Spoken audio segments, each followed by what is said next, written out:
A Suprema Corte dos Estados Unidos, de maioria republicana, na tendência, os presidentes que indicaram os juízes, a maioria foram presidentes republicanos, e a Corte tem essa tendência mais conservadora. Quando o processo começou a ser julgado, cerca de algumas 2 semanas atrás, o processo, pelas perguntas que foram feitas às partes, pelos os juízes, davam a entender que o Donald Trump seria sim, liberado para ser candidato. A Suprema Corte dos Estados Unidos, o país em si, por ser uma federação, a Suprema Corte tende a não interferir tanto nas decisões dos estados, principalmente no processo político. E eles adotaram a postura conservadora nesse caso pela manutenção da tradição dos Estados Unidos e não interferir tanto no processo eleitoral. E o próprio Donald Trump indicou 2 juízes, então já teria essa tendência mesmo dele ser liberado. E o clima político é favorável a isso.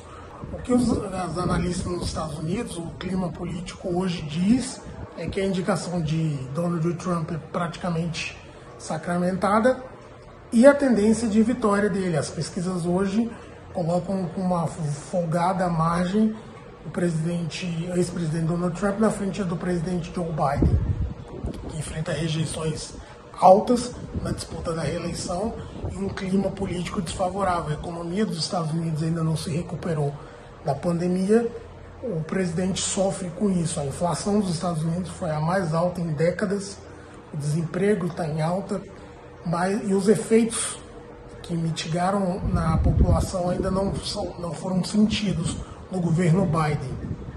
Pode ser que o cenário e a percepção da população até novembro melhore e ele se torne um candidato competitivo. Mas hoje a grande preocupação sobre a candidatura de Joe Biden não são nem os problemas socioeconômicos dos Estados Unidos, é sobre sua idade.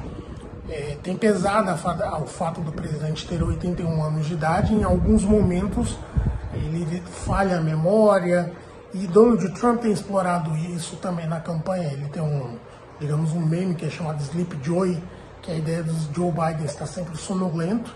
Ele tem explorado isso, a capacidade cognitiva e mental de Joe Biden conduzir o país. Se tratam de 2 presidentes de bastante idade, né, se formos avaliar nesse caso, mas Donald Trump ainda é mais novo que Joe Biden, então ele explora isso daí.